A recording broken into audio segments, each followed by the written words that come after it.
नमस्कार, मैं हूं पुण्य प्रसून वाजपेयी। दस्तक में आपका स्वागत है। बात आज हक की होगी। भारत का हक, एनएसजी में सदस्यता क्यों नहीं मिलनी चाहिए। लेकिन इन सब के बीच सियोल से जो पहली खबर आई वो झटका देने वाली थी, क्योंकि 4 देशों ने खुले तौर पर विरोध किया। चीन क्या निर्णय लेगा, कल का इंतजार हो रहा है, लेकिन न्यूजीलैंड, ऑस्ट्रिया, टर्की, आयरलैंड ने खुले तौर पर विरोध किया है। चीन के राष्ट्रपति से चूंकि ताशकंद में प्रधानमंत्री मोदी की मुलाकात हुई है और वहां उन्होंने बहुत साफ कहा है कि भारत के मेरिट को समझे और निष्पक्ष फैसला करे।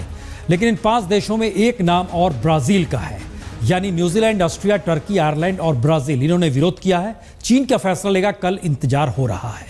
तो आइए आज देश के भीतर और बाहर और अंतर्राष्ट्रीय मंच पर भी हक का सवाल खड़ा किया जाए दस्तक के जरिए, क्योंकि हक को लेकर भारत जिन बातों को रख रहा है अंतर्राष्ट्रीय मंच पर वो अपनी जगह बिल्कुल सही है, लेकिन सवाल यह है चीन सामने खड़ा है। लेकिन इन सब के साथ पहले एक ऐसी चिट्ठी का एक ऐसा शब्द जो विचलित कर देता है। जरा देखिए क्या लिखा गया। मैं अधिकारियों के चक्कर लगाकर थक गया हूं। मुझे इस बात की इजाजत दी जाए कि लेखपाल और पूर्व प्रधान की हत्या कर सकूं। इन दोनों की हत्या करने के बाद मैं खुद को भी मार दूंगा। जी, ये हक है या फिर ये कुछ और है? किस दिशा में स्थिति जा रही है?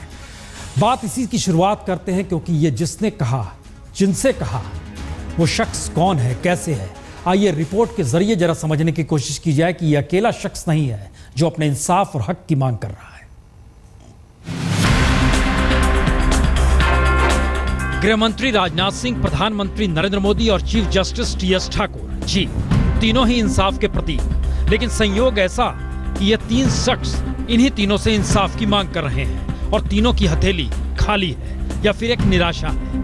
86 बरस के हीरालाल, 81 साल के अजीत सिंह और 42 बरस के राजेंद्र के बीच कोई सिरा सीधे तौर पर नहीं जुड़ता, लेकिन तीनों हक की लड़ाई लड़ रहे हैं और निराश होना नहीं चाहते। तो सबसे पहले बिहार के बक्सर से दिल्ली आए 86 बरस के हीरालाल की कहानी ही सुन लीजिए। सिपाही का है कि दरखास्त ली करके लिया जाएगा, काल मिलिएगा।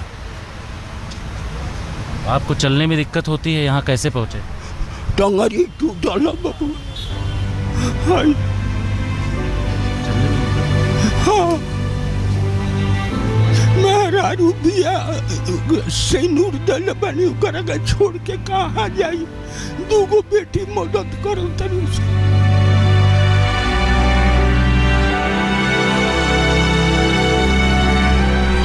दिल्ली पहुंचकर हीरालाल गृहमंत्री राजनाथ सिंह के घर के बाहर इसलिए बैठ गए क्योंकि वो फरियाद लगा सकें कि उनके पास राशन कार्ड तो है, लेकिन राशन कोई नहीं देता। रामविलास पासवान से मिली जुली सब यथी बुढ़ी है। और उम्र के इस दौर में पेंशन तो दूर, राशन भी ना मिले तो कोई क्या करे। तकलीफ यह है कि बिहार के सीएम नीतीश कुमार का दरवाजा खटखटा चुके हैं, कुछ नहीं मिला। खाद्य आपूर्ति मंत्री रामविलास पासवान के घर दफ्तर के चक्कर लगा चुके हैं, लेकिन कुछ भी नहीं मिला। थक हार कर अब गृह मंत्री राजनाथ सिंह के दरवाजे पर बैठे हैं, लेकिन वहां भी दरख्वास्त मांगकर अधिकारियों ने टरका दिया। सवाल ये उठता है कि अब आखिर इनकी बात कौन सुनेगा और इनकी फरियाद आगे तक कौन पहुंचाएगा। और हीरालाल की तरह वाराणसी के राजेंद्र भी इंसाफ की गुहार लगा रहे हैं। राजेंद्र उसी वाराणसी में चाय बेचते हैं जहां से प्रधानमंत्री मोदी सांसद हैं। दरअसल राजेंद्र करखिया गांव एग्रो पार्क के पास अपनी जमीन पर झुग्गी लगाकर चाय बेचते थे। 15 बरस पहले 2001 में पार्क के लिए उनकी जमीन, मकान, पोखरा, बांस की कोठी, बगीचा सब अधिग्रहित कर ली गई और बदले में ग्राम प्रधान ने एग्रो पार्क के पास दुकान लगाने की इजाजत दे दी और वादा किया कि इस जमीन का पट्टा उनके नाम से कर दिया जाएगा। लेकिन 15 बरस बीत गए, पट्टा नहीं मिला। दर दर भटके, सुनवाई कहीं नहीं हुई।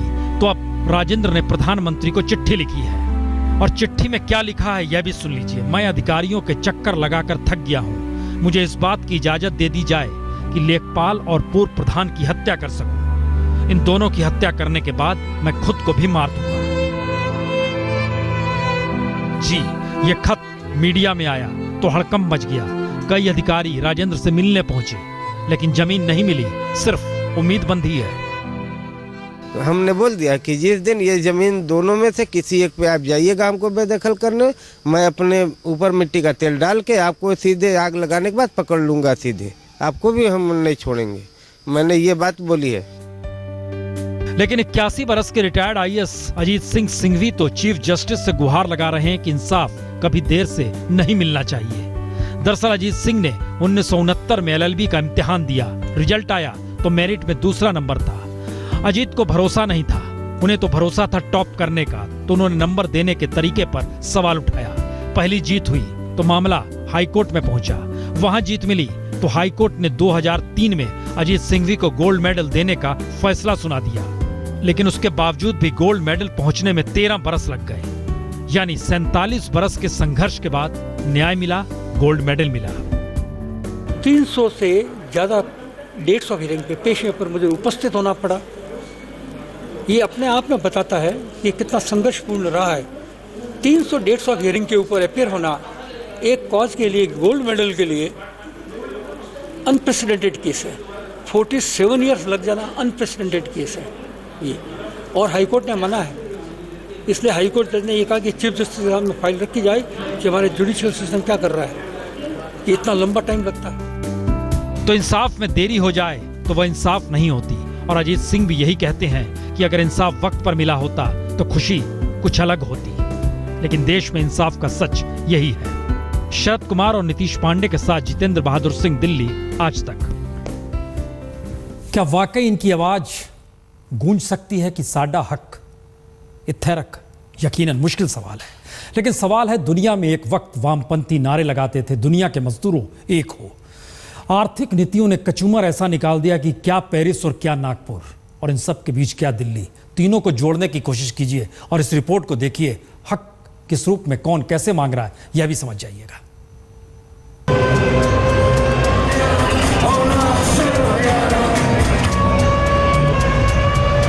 यह नजारा पेरिस की सड़कों पर हजारों हजार मजदूरों के उस विरोध का है जिन आर्थिक नीतियों की वजह से इन्हें नौकरी मिल नहीं रही। कंपनियां हायर फायर की पॉलिसी पर चल रही है। मुनाफे की पूंजी पर टिकी मजदूर नीति के खिलाफ लोग अब सड़क पर हैं, और सरकार नीति वापस लेने या बदलने को तैयार नहीं है।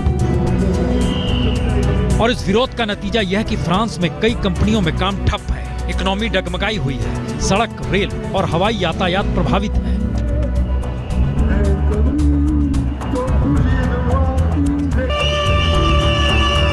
लेकिन इस हंगामे से दूर भारत के नागपुर शहर के रेशम बाग स्थित संघ हेडक्वार्टर में पहली बार संघ का मजदूर संगठन BMS मोदी सरकार के खिलाफ आंदोलन करने की धमकी दे रहा है, क्योंकि वह भी मान रहा है कि मोदी सरकार की आर्थिक नीतियां मजदूरों के हक में नहीं है, देश के हक में नहीं है। और जानकारी के मुताबिक संघ में दूसरी कतार के नेता दत्तात्रेय होसबले की मौजूदगी में BMS के 50 नेता आज बैठक में सीधे सीधे सरकार को निशाने पर लेते हुए ही नजर आए। हालांकि प्रस्ताव कल पारित किया जाएगा, लेकिन आज जिस तरीके से बातचीत हुई उसमें दो बात सामने आई और उन दो आरोप सरकार पर लगाए। पहला, सरकार संवाद छोड़ एक तरफा फैसला ले रही है, और दूसरा, PMO उनकी बात सुनता नहीं।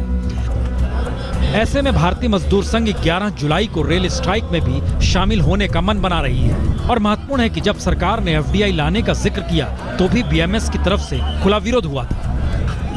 भारतीय मजदूर संघ सरकार के इस तरीके से सहमत नहीं है। हम रोजगार बढ़ाने, उद्योग चलाने के लिए पूंजी जुटाने के सरकार के प्रयास का समर्थन करते हैं, लेकिन FDI को उसका विकल्प नहीं मानते। पूरी दुनिया में मजदूर आंदोलन तेज हो रहा है। पूंजीवादी सोच और आम लोगों के आर्थिक शोषण के खिलाफ लोग आवाज उठाने लगे।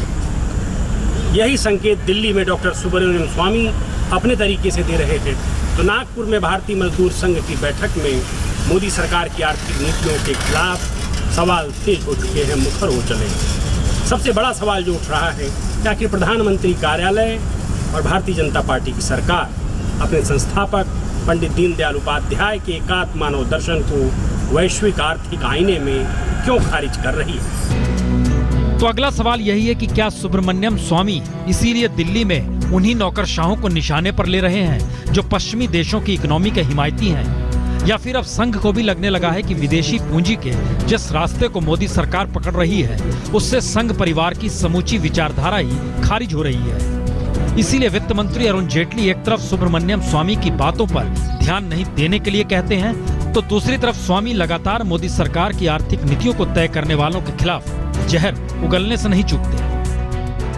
यूएस कांग्रेस को कहा था कि हिंदुस्तान की कमर तोड़ना चाहिए, तभी व्यापार में हमें, और ख़ास तौर पर वो ड्रग का, वो फाइजर कंपनी का रिसर्च इंस्टीट्यूट में काम करते थे तो उनकी वकालत कर रहा था।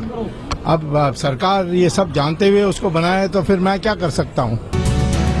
और यह बोल इसलिए क्योंकि स्वामी के पीछे संघ खड़ा हो चला है। तो सवाल यह भी है, क्या वाकई संघ के पास कोई वैकल्पिक आर्थिक नीति की सोच है या फिर वो चेक एंड बैलेंस की भूमिका में ही है? लेकिन सवाल वहीं पर लौटिए कि हक का सवाल देश के भीतर नहीं, अंतर्राष्ट्रीय मंच पर भारत को क्यों दबाया जा रहा है? क्योंकि जिस तरीके से एनएसजी के सवाल को लेकर भारत अपने तरीके से अपनी बात को अंतर्राष्ट्रीय मंच पर रखना चाह रहा है, चीन विरोध क्यों कर रहा है? लेकिन इन सवालों के बीच आइए जरा कुछ अतीत के पन्नों को पलट लीजिए और समझने की कोशिश कीजिए कि अंतर्राष्ट्रीय मंच पर कौन से ऐसे मौके थे जो याद दिलाते हैं कि 2016 से पहले भी ऐसा हुआ था। अंतर्राष्ट्रीय मंच के केंद्र में भारत हो और दुनिया बटी हुई सी लगे, ऐसे 4 मौके ही आए हैं और संयोग से 2 मौकों पर अमेरिका खिलाफ में खड़ा था तो 2 मौके ऐसे जिसमें अमेरिका भारत के साथ खड़ा रहा।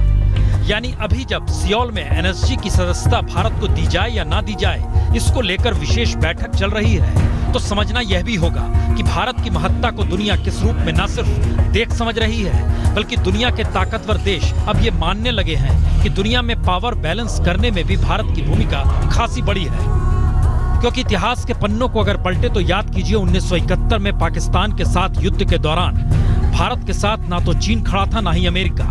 अमेरिका ने तो अपने 7वें बेड़े तक को रवाना कर दिया था, लेकिन उस वक्त भारत के साथ रूस खड़ा था और इंदिरा गांधी किसी भी हालत में अमेरिका की धमकी के सामने उस वक्त झुकने को तैयार नहीं थी। तब अमेरिका ने संयुक्त राष्ट्र में भारत के खिलाफ प्रस्ताव भी दिया, लेकिन उस वक्त रूस ने उस प्रस्ताव को टाउन डाउन करवा दिया और 1974 में भारत के परमाणु परीक्षण के खिलाफ तो समूची दुनिया ही खड़ी हो गई थी। और यही एक ऐसा मौका था जिसमें चीन और अमेरिका एक साथ भारत के विरोध में उठे थे और उसी वक्त एनएसजी के गठन की बात सामने आई, जिसमें भारत की तर्ज पर कोई दूसरा देश परमाणु परीक्षण या परमाणु हथियारों का दुरुपयोग न करे, इस बात का जिक्र किया गया। और संयोग देखिए, 1974 में भारत के परमाणु परीक्षण के खिलाफ पहली आवाज अमेरिका की तरफ से ही आई थी और आज भारत एनएसजी का सदस्य बन जाए, इसके लिए भारत की मुखर पैरवी अमेरिका ही कर रहा है।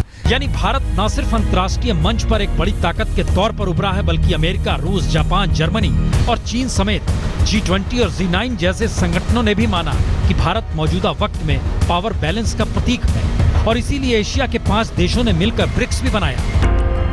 और वजह भी यही है कि 2008 में पहली बार अमेरिका ने भारत के साथ परमाणु संधि के लिए न सिर्फ दरवाजे खोले, बल्कि दुनिया के विरोध के बावजूद दुनिया को यही बताया कि भारत के साथ परमाणु सहयोग की जरूरत क्यों है। इन हालातों में अगर चीन भारत के लिए अंतर्राष्ट्रीय मंच पर आज भी पाकिस्तान की सुविधा के लिए भारत का दरवाजा बंद करना चाहता है, तो समझना होगा आने वाले वक्त में हथियारों से नहीं बल्कि अर्थव्यवस्था के जरिए युद्ध होंगे और बाजार में बदलते भारत के सामने चुनौती चीन की कहीं बड़ी होगी, क्योंकि चीन भारत के बाजार को हड़पने की तैयारी में जुटेगा। 27 जून की बैठक होगी जब चीन और भारत के वित्त मंत्री बीजिंग में एक साथ बैठेंगे। तो इंतजार 27 जून का भी करना होगा जब वित्त मंत्रियों की बैठक होगी। लेकिन पहला मौका ऐसा आया है जब अंतर्राष्ट्रीय कूटनीति को लेकर भारत न सिर्फ मुखर हुआ है, बल्कि एक लिहाज से कहें तो सारे दांव चले जा रहे हैं। जरा रिपोर्ट देखिए। ये पहला मौका है जब एनएसजी के सवाल पर भारत ने कूटनीति के सारे दांव खोल दिए हैं। खुद प्रधानमंत्री मोदी ताशकंद पहुंचे हुए हैं तो वित्त मंत्री बीजिंग और विदेश सचिव एस जयशंकर कोरिया की राजधानी सियोल में है, जहां एनएसजी में भारत की सदस्यता के सवाल पर बैठक चल रही है। ताशकंद में शंघाई कॉरपोरेशन ऑर्गेनाइजेशन की बैठक से पहले प्रधानमंत्री मोदी ने चीन के राष्ट्रपति से मुलाकात की तो यही कहा कि भारत की मेरिट का आकलन करें और निष्पक्ष निर्णय लें। Prime Minister Modi urged China to make a fair and objective assessment of India's application and judge it on its own merits. He said that China should contribute to the emerging consensus in Seoul. तो दूसरी तरफ Beijing पहुंचे वित्त मंत्री अरुण जेटली की बैठक तो आज ही चीन के वित्त मंत्री के साथ होनी थी, लेकिन जानकारी के मुताबिक भारत ने प्रेशर टैक्टिक्स के तहत आज की बैठक रद्द की। और जानकारी के मुताबिक अब 27 जून को बैठक होगी और अगले 5 दिन अरुण जेटली बीजिंग में ही रहेंगे।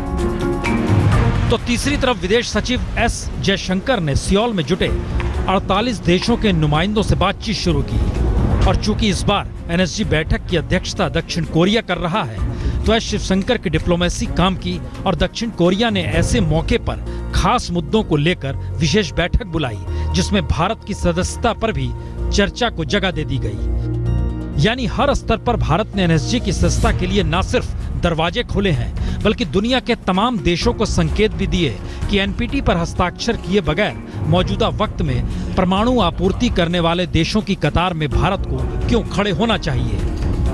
और खबरों के मुताबिक जापान ने भारत की सदस्यता पर चर्चा कराने पर खासा जोर दिया। इसीलिए विशेष बैठक में परमाणु अप्रसार संधि, पर्यावरण परिवर्तन पर पेरिस समझौता, परमाणु एनर्जी की बढ़ती मांग और भारत की सदस्यता के सवाल पर चर्चा होगी।